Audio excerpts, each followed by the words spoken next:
Assalamualaikum warahmatullahi wabarakatuh.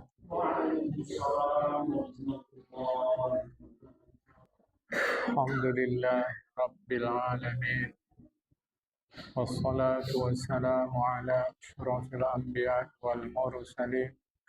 Habibina wa maulana Muhammadin wa ala alihi wa sahbihi ajma'in. Man yahdillah fala mudilla lahu wa man yudlil fala hadiya lahu. قال المصنف رحمه الله تعالى ونفعنا بعلومه في الدارين آمين ثم قال قوله وإقام الصلاة هذا هو الركن الثاني من أركان الإسلام. Di dalam hadis Rasulullah itu ada perkataan menegakkan salat. Ini adalah rukun kedua dari 5 rukun Islam. Yang lalu kita sudah belajar syahadat. Wassalatu lughatan du'a bi khairin. Salat bahasa Indonesianya sembahyang. Secara bahasa Arab arti salat adalah mendoakan kebaikan. Asalkan berdoa disebut salat. Pokok kata asalkan berdoa salat. Isi doa yang baik-baik jamaah itu salat. Apakah dia agama Hindu, Kristen, Yahudi, Buddha, cara Indonesia Konghucu, asalkan doanya kebaikan itu disebut salat. Secara bahasa Arab, bukan secara agama Islam. Nah, kalau secara agama Islam, yang dimaksud dengan salat itu wa syara'an, secara agama Islam adalah aqwalun wa af'alun muftatahatun bitakbiri mukhtatamatun bitaslimi bisyara'ita makhsusatin. Ini deh. Salat menurut agama adalah rangkaian perkataan dan perbuatan yang dimulai dengan takbir dan ditutup dengan salam dengan memenuhi sejumlah syarat yang tertentu. Itulah salat secara agama yang bahasa Indonesianya adalah sembahyang.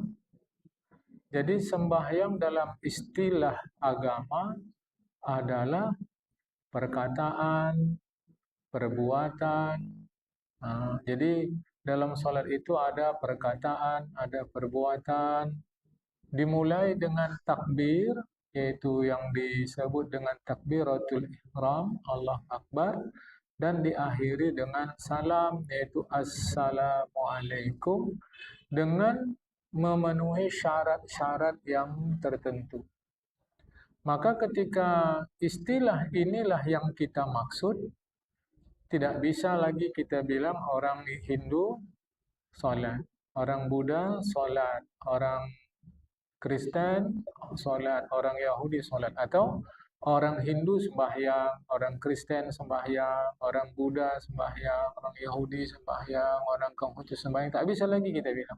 Tak boleh kita bilang begitu karena kita sudah menggunakan istilah menurut agama.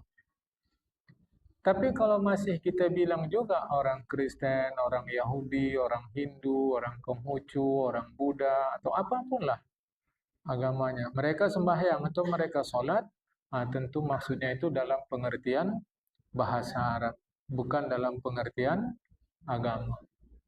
Asalkan orang berdoa kebaikan, maka itu disebut sholat atau sembahyang. Tapi kalau kita sudah memakai istilah secara khusus untuk agama Islam, tidak boleh kita pakai untuk mereka. Maka kalau ada yang melarang, tak boleh bilang orang non-muslim sembahyang atau sholat. Itu maksudnya secara agama. Tapi secara bahasa boleh. Wahya khamsun fi kulli yawmin wa lailatin. 5 setiap malam, setiap siang dan malam. Maklumatun minad dini bid darurati. Itu dapat diketahui secara mudah daripada agama kita. Mudah orang mengetahui bahwa sholat 5 waktu adalah wajib. Wal aslu fiha qabla al-ijma'i ayatun. Dalil terkait sholat. Jadi ada dalil-dalilnya, ada alasan-alasannya sebelum menjadi kesepakatan para ulama. Sebelum menjadi kesepakatan para ulama itu banyak sekali ayat Al-Quran. Kaqaulihi ta'ala, seperti firman Allah Ta'ala di surat Al-Baqarah, surat 2 ayat 43, Bismillahirrahmanirrahim. Wa aqimus salata, tegakkanlah salat. Maksudnya, hafidhu 'alaiha. Peliharalah mengerjakan salat itu daiman selamanya. Bikmali wajibatiha wa sunaniha, dengan memenuhi rukun-rukunnya dan sunat-sunatnya. Jangan kerjakan makruhnya, penuhi itu semua. Ada lagi firman Allah Ta'ala, wa qawlihi ta'ala, ini surat An-Nisa, surat 4 ayat 103. Bismillahirrahmanirrahim. Inna salata kanat 'alal mu'minina kitaban mawquta. Sesungguhnya sembahyang itu menjadi kewajiban orang beriman sebagai satu kewajiban yang berwaktu, ay muhattamatan muaqqatatan, yang ditentukan waktunya. Jadi sholat 5 waktu itu dia adalah sholat yang tertentu, waktunya ada, tidak sekemauan kita. Selain Al-Quran, wa akhbarun, hadis-hadis Nabi Muhammad SAW. Kaqaulihi sallallahu alaihi wasallam, seperti sabda Rasulullah Muhammad SAW, faradallahu ala ummati lailatul isra 50 salatan falam azal uraji'uhu as'aluhu takhfifa hatta ja'alaha khamsan fi kulli yawmin wa lailatin. Allah Ta'ala wajibkan kepada umatku, kata Rasulullah, mengerjakan solat pada waktu aku malam Isra. Waktu aku Isra, 50 kali solat. Senantiasa aku bolak-balik datang kepada Allah meminta keringanan, sehingga Allah jadikanlah 5 setiap siang dan malam. Jadi dari 50 menjadi 5.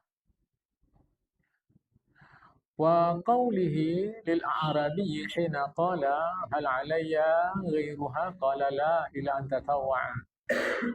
Ada lagi hadis Rasulullah Muhammad SAW ketika Rasulullah menuntun para sahabat.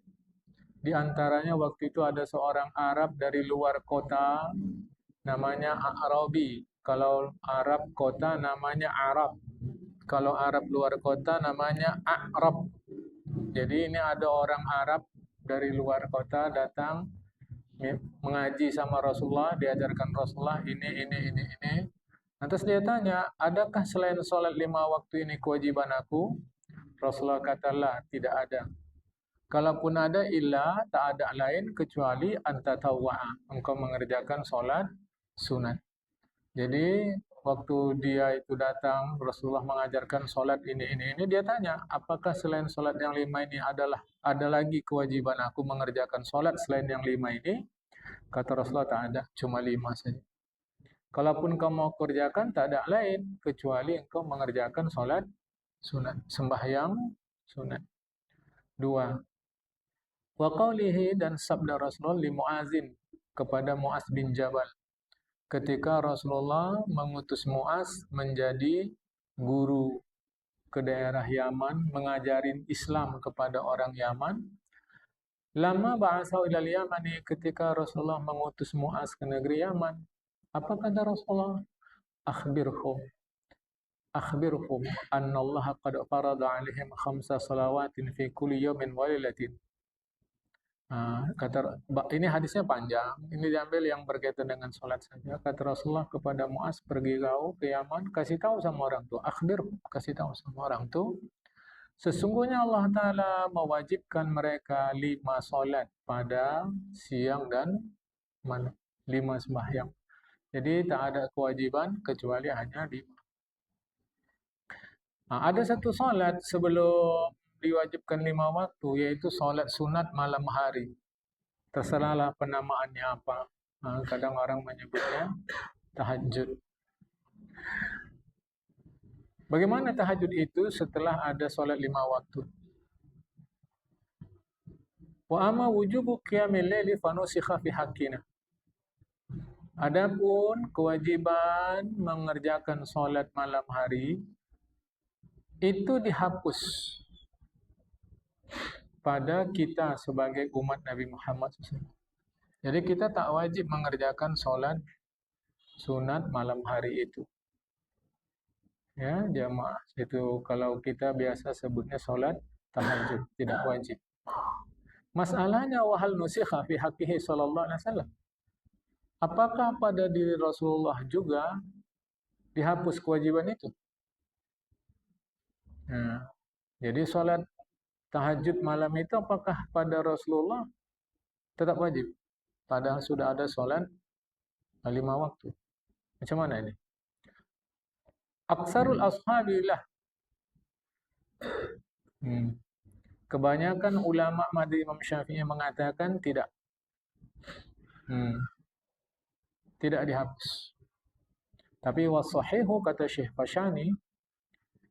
Fashani, pendapat yang betul adalah ya dihapus. Jadi Rasulullah salat tahajud. Umat Islam salat tahajud wajib.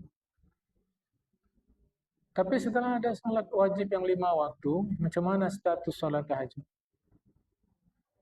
Bagi umat Islam dihapus kewajiban itu, tetap sunat. Tapi tetap ada, tapi sunat, tidak wajib. Tapi bagi Rasulullah bagaimana? Apakah dihapus kewajibannya? Kebanyakan ulama mazhab Syafi'i mengatakan tidak dihapus. Tapi pendapat yang betul adalah dihapus. Bukan dihapus salat sunatnya, tetapi dihapus kewajibannya pada diri Rasulullah Muhammad SAW. Ini adalah perbedaan para ulama. Bagi kita ini tidak penting, karena diri Rasulullah. Yang kita tahu adalah Rasulullah tidak meninggalkan salat tahajud. Apakah status salat yang dikerjakan Rasulullah tahajud itu wajib atau tidak? Itu biarlah ulama yang membincangkannya. Saya hanya menyampaikan kepada kita memang ada perbedaan itu. Tapi bagi kita meyakini saja bahwa itu dikerjakan Rasul. Nah, kita memahami salat sunat yang dikerjakan Rasul malam itulah tahajud. Sebab nanti ada yang memahami bukan tahajud, tapi salat sunat qiyamul lail saja. Perkara penamaan terserahlah. Yang terpenting itu dikerjakan Rasulullah pada malam hari. Waqtulifa fi istiqaq ismis salati. Kata-kata salat tadi sudah artinya, yaitu ad-du'a bi khairin. Mendoakan yang baik-baik atau mendoakan kebaikan. Sekarang perkataan salat ini berasal dari perkataan apa di dalam bahasa Arab? Itu namanya istiqaq. Dan diperselisihkan oleh para ahli terkait pecahan kata-kata salat itu berasal dari kata-kata apa dalam bahasa Arab? Dari kata apa?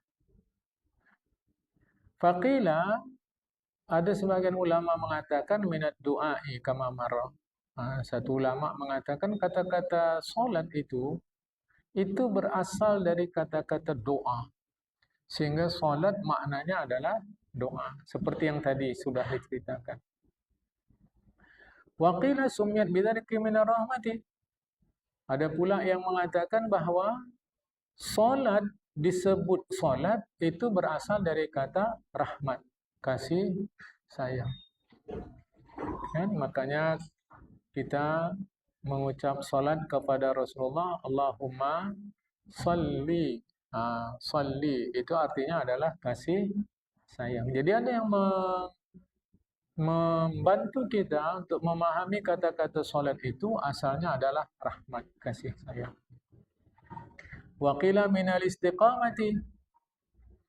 Ada pula ulama yang mengatakan kata-kata salat itu berasal dari istiqamah, teguh. Liqaulihim, karena ada perkataan orang Arab begini. Orang Arab bilang begini, Shallaitul 'auda 'alan nari idza qawamtuhu. Aku solatkan kayu ini di atas api Aku solatkan kayu ini di atas api. Solat di situ maknanya adalah meluruskan. Sebab kayunya bengkok, jadi dibuat di atas api, ya, jadi dia bisa agak sedikit lentur untuk diluruskan. Jadi solat atau sembahyang bahasa Indonesia artinya doa, artinya kasih sayang, artinya adalah lurus atau teguh. Fasolatu, karena solat itu tuqimul abda ala ta'atillahi ta'ala wa khidmatihi wa tanhau an khilafih. Gini jemaah, solat itu di antara banyak fungsinya adalah dia tuqimul abda ala ta'atillah. Dia bisa mempengaruhi manusia untuk taat. Tuqimu iqamah, menegakkan, meneguhkan manusia untuk taat. Jadi kereta kita bisa jalan karena ada minyaknya, ada bahan bakarnya. Kita hidupkan mesinnya, bahan bakarnya ada, dia bisa jalan. Untuk tetap jalan ini, mesti ada mesin, mesti ada bahan bakarnya. Kita dorong, kalau bahan bakarnya tidak ada, nggak bisa. Nah, bahan bakar kita bisa terus taat patuh kepada Allah itu adalah sholat, adalah sembahyang. Sembahyang kita itu akan membuat kita untuk terus taat patuh kepada Allah. Wa khidmatihi, dan berkhidmat kepada Allah. Khidmat ini artinya pelayanan. Jadi kita terus melayani Allah Ta'ala. Macam hamba, macam pembantu kepada Tuhan, macam karyawan kepada pimpinan. Jadi kita akan melayani Tuhan. Sehingga apa perintah larangan Tuhan, kita ambil perhatian. Perintah kita kerjakan, larangan kita tinggalkan.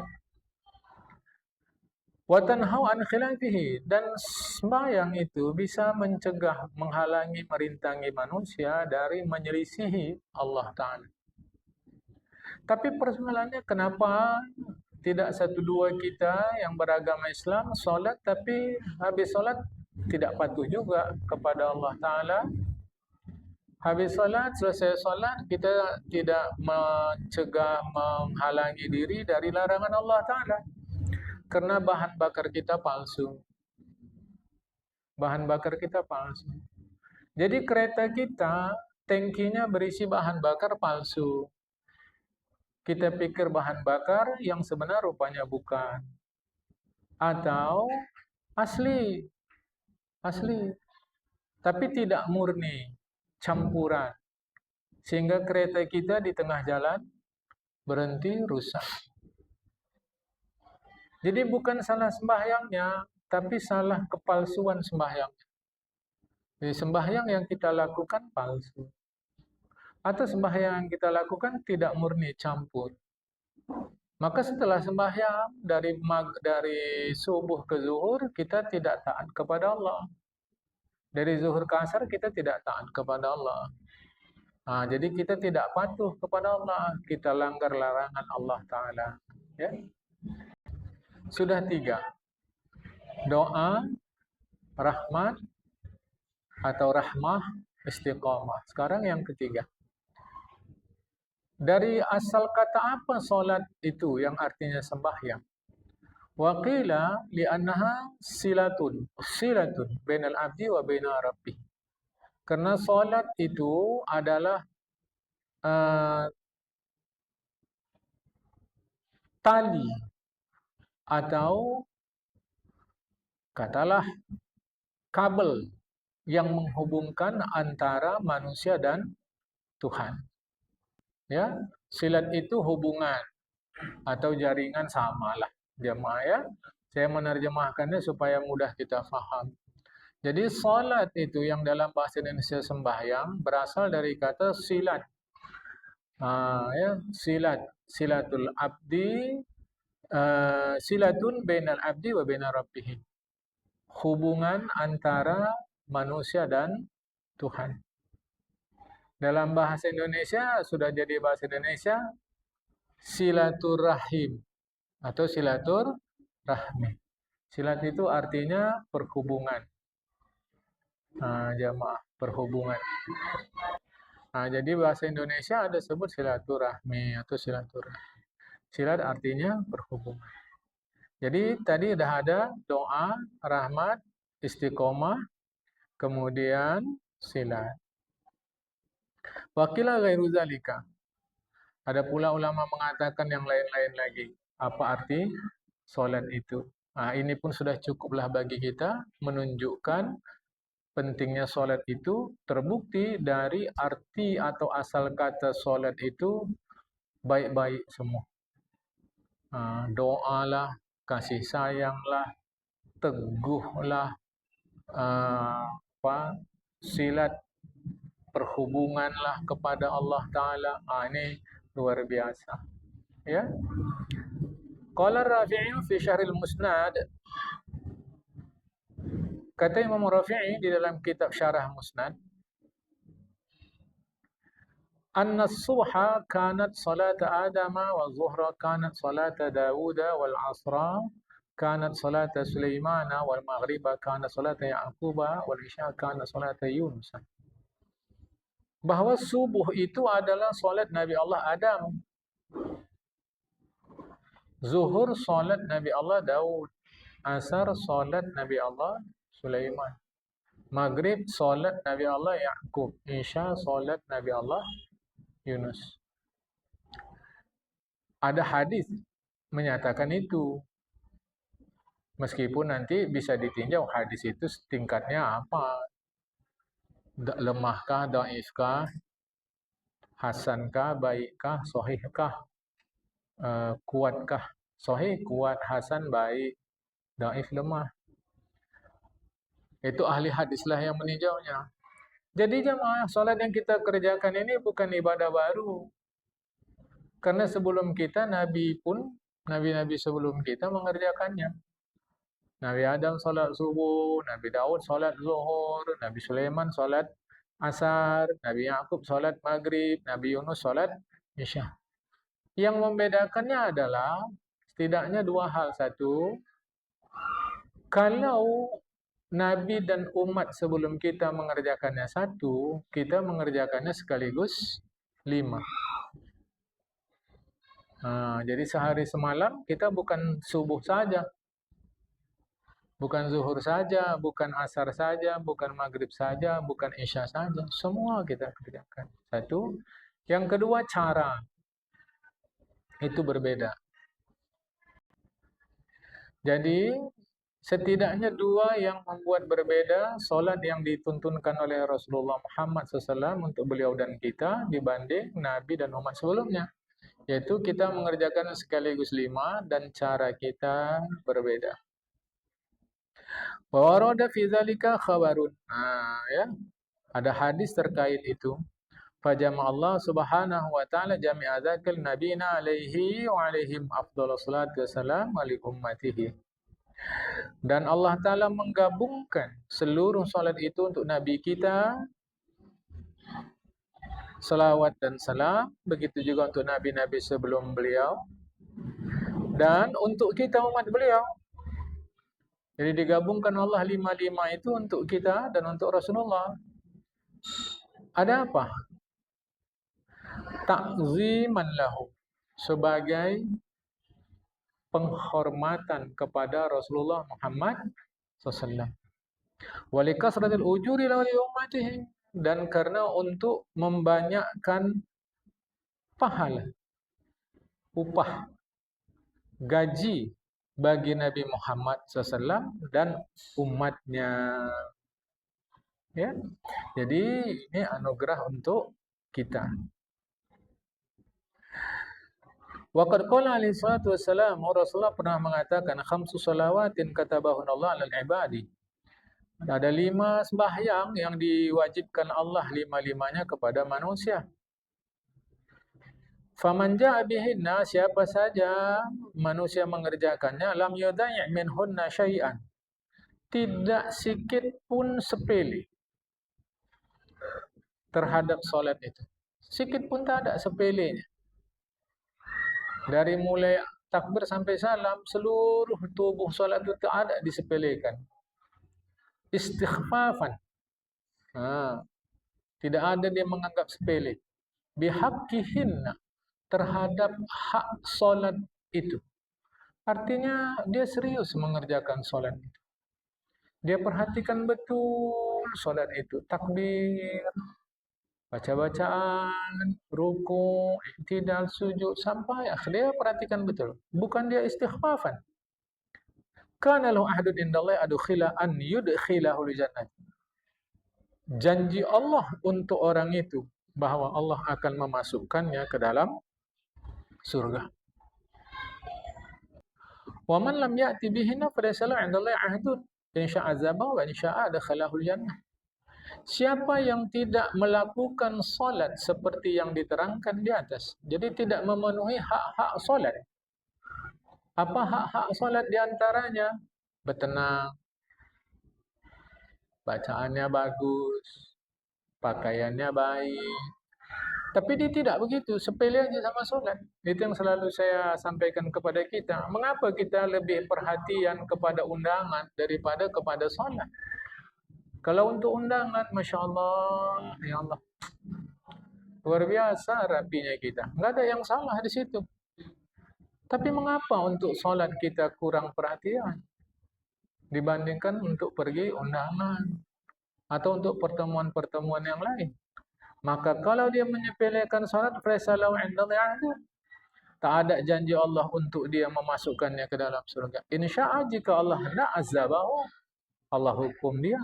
Wa insya'a adkhalahul jannata. Tapi jika Allah mau pula, Allah masukkan dia ke dalam surga. Jadi kalau kita serius terhadap solat, Allah janji masukkan ke dalam surga. Tapi kalau kita enteng aja terhadap solat, pulang pada Allah. Mau Allah masukkan surga, masuk. Mau Allah murka, Allah tadi. Karena selama kita umat Islam tidak hargai solat, selama itu seakan-akan kita tidak menghargai atau kurang menghargai Rasulullah Muhammad SAW. Sebab menurut hadis, Rasulullah langsung jemput solat ke langit. Menunjukkan mulia agung luhur luar biasanya sembahyang itu. Tapi oleh kita biasa-biasa saja. Jadi macam kurang penghargaan. Ya. Wa qala sallallahu al-imanu salatu. Kata Rasulullah, iman itu adalah sembahyang. Ini. Iman itu sembahyang. Petunjuk beriman sembahyang. Jadi orang yang imannya sempurna sembahyang. Jadi kita bisa mengukur diri kita sendiri melalui sembahyang yang kita kerjakan. Ya, jemaah. Kata Rasulullah, innama masalus salati kamasali nahrin azbin ghamarin bibabi ahadikum. Sesungguhnya perumpamaan solat itu, sembahyang itu seperti sungai jernih yang banyak airnya mengalir di depan pintu kalian. Yaktahimu fihi kulla yaumin khamsa marratin. Yaktahimu. Jadi yaktahimu artinya kita menggunakan air itu setiap hari. Setiap hari 5 kali kita menggunakan air itu. Di antaranya adalah ya mandi kah, berkumur-kumur kah, misal kata, atau menurut terjemahan memang bahasa Arabnya yaktahimu itu kita mendatangi dia, mencebur maksudnya jamaah 5 kali. Kata Rasulullah, "Fama taruna hal yabghi dzalika min ad-darnihi syai'un?" Masihkah ada kotoran pada tubuh orang itu? Kalau 5 kali sehari dia mandi di air sungai yang jernih, bersih, bening itu, qalu sahabat menjawablah, tidak ya Rasulullah. Qala, maka kata Rasulullah, fa inna salatal khamsa tuzhibuz dzunuba kama yuzhibul ma'ud darna. Begitulah sembahyang 5 waktu menghilang, menghapus, mengikis dosa. Seperti air menghapus, menghilang, mengikis, membersihkan kotoran. Itu dia. Jadi macam mana kita menggunakan air untuk membersihkan sesuatu? Begitulah solat itu. Ternyata ada juga orang solat tidak bersih-bersih, ya sama karena airnya kotor. Air kotor mencuci yang bersih, tetap dia kotor. Solatnya tadilah palsu tadi ya. Wa qala salatu wassalamu ala ma yamhullahu bil khataya wa yarfa'u bid darajati. Kata Rasulullah, maukah kalian kutunjukkan satu perbuatan yang dengan perbuatan itu Allah menghapus dosa kalian, mengangkatkan derajat status kalian. Isbaghul wudu' indal makari wa kasratul khuta ilal masjidi wa intidharu salati ba'da salati fadzalikum ribatu. Sempurnakan wudu, apalagi di saat sulit. Maksudnya sulit ini contohnya dingin kali. Kita masih sanggup tetap berwudu baik-baik. Jamaah. Nah, karena orang Arab itu ada musimnya dingin dan panas saja. Nah, kalau udah musim dingin, dingin sekali. Nah, maka kata Rasulullah, menyempurnakan wudhu ketika sulit, situasi kalian tidak suka. Di antaranya dingin sekali, kita tetap berwudhu. Kemudian memperbanyak langkah ke masjid. Ini maksud bahasa kiasan, maksudnya kita sering ke masjid. Bolehkah tidak ke masjid? Kalau situasinya membuat tak boleh, tak boleh. Jamaah. Kalau sesuatu situasi yang membuat kita tak bisa ke masjid, ya udah tak usah ke masjid. Misal kata entah apa ada hal yang mendesak sehingga kita tidak bisa ke masjid. Ada pula tetangga perlu mendesak, kita tolong dia tak bisa ke masjid. Apa-apa, tidak ada masalah. Kemudian apabila kita ada di masjid, menunggu solat berikut setelah mengerjakan solat. Misalnya kita tak ada lagi kegiatan yang harus kita penuhi sebagai hak diri kita, hak istri anak kita, hak suami kita, hak tetangga kita, tak ada lagi yang mau kita penuhi. Maka habis asar ini sampai maghrib nanti kita tak keluar masjid, kita menunggu. Itulah kata Rasulullah yang disebut dengan ribat. Ribat itu artinya asrama. Ribat ini jamaah adalah pos perbatasan. Jadi kalau ini satu negara, pos perbatasan antar negara lain itu namanya ribat. Jadi seakan-akan orang yang menunggu waktu sholat ke waktu sholat berikut adalah prajurit perang yang berada di perbatasan. Pahalanya demikian besar. Ribat juga adalah asrama dalam bahasa Arab. Ya, di sini maksudnya adalah pasukan penjaga perbatasan. Ya. Wa qala sallallahu alaihi wasallam, kata Rasulullah Muhammad SAW, ya Aba Hurairah, mur ahlaka bi salati fa ya'tika bi rizqi min haitsu la tahtasib. Wahai Abu Hurairah, suruh keluargamu mengerjakan sembahyang. Biasanya kata-kata keluarga itu maksudnya adalah istri. Suruh. Karena Allah akan memberikan rezeki kepada kalian dari arah yang kalian tidak perkirakan. Kita tak usah mengurus rezeki, kerjakan saja sholat. Rezeki urusan Allah Subhanahu wa taala. Jadi salah satu trik atau cara kita untuk mengurangi sedikit persoalan di dalam hidup kita, walau tidak banyak, walau tidak semua, tapi setidaknya mengurangi adalah mengerjakan sholat. Karena setidaknya dengan mengerjakan sholat itu hubungan baik kita dengan Allah itu tetap terjaga. Tetap terjaga, jamaah. Sehingga karena kita menggunakan waktu kita berhubungan baik dengan Allah, maka Allah tidak sia-siakan kita. Rezeki kita Allah datangkan di luar pikiran kita. Menurut kita rezekinya datang dari utara, ternyata Allah beri dari timur. Jumlahnya sekian menurut kita, ternyata lebih. Nah itu urusan Allah Ta'ala. Wa unshida. Dan ada syair dinasidkan begini. Ala fi salatil khair wal fadu ajma'.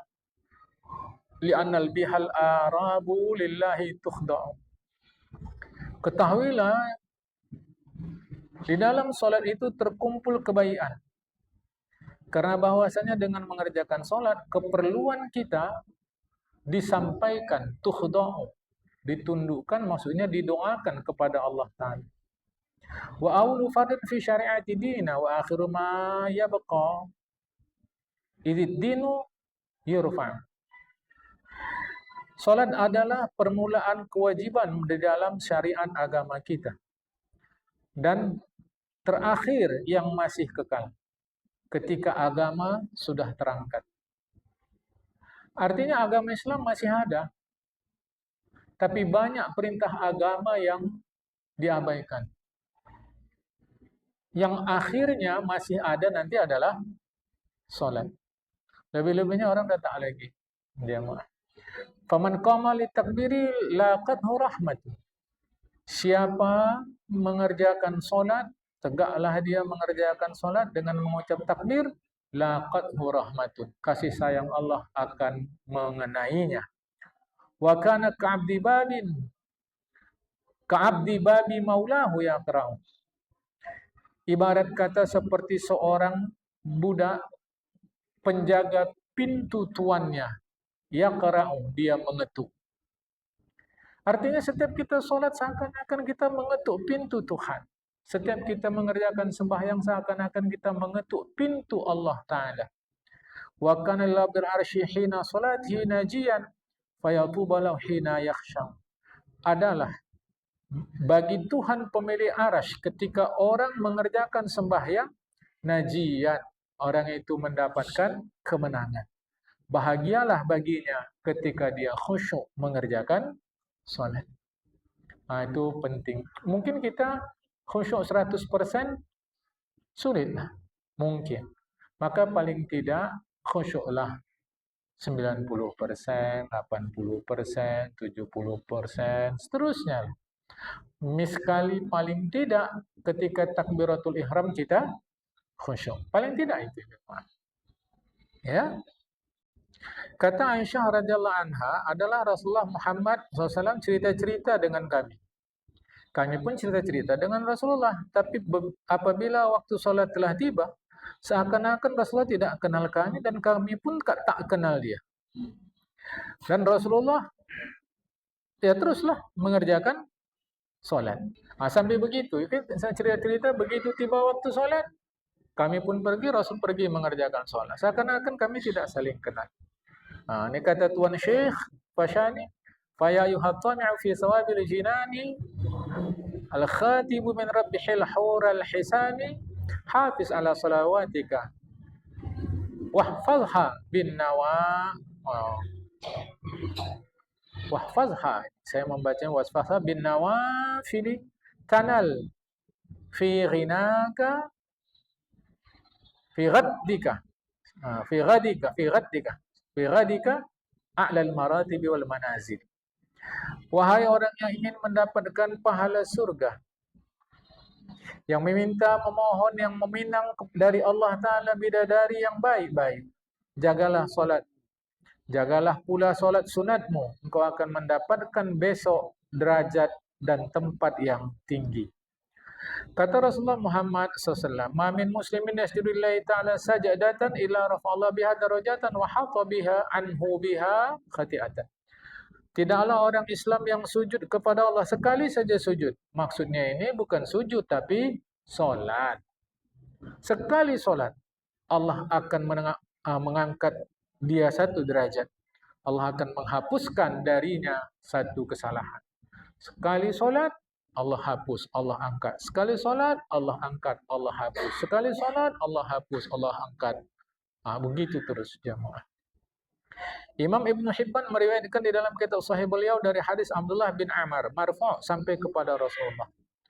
Manusia apabila mengerjakan solat, dia membawa dosa-dosanya, maka wudi'at, diletak dosa itu di atas kepalanya atau di atas tengkuknya. Setiap kali rukuk atau sujud, berguguranlah dosa-dosa itu sehingga sikit pun tak ada lagi. Jika Allah mau, insyaAllah ta'ala, jika Allah mau. Habis. Tapi tak bisa kita mengandalkan Allah mau saja. Mestilah kita kerjakan solat itu. Hadis-hadis terkait dengan fadilat solat banyak sekali, tak bisa dihitung.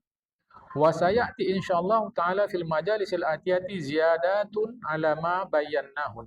Akan datanglah dalam pertemuan berikut, tah kapan, tah yang bagian mana nanti itu diterangkan tambahan penjelasan terkait fadilat solat lebih dari yang telah kami terangkan. Kila dikatakan, adalah Syekhah Rabi'atul Adawiyah solat sembahyang sehari semalam 1000 rakaat.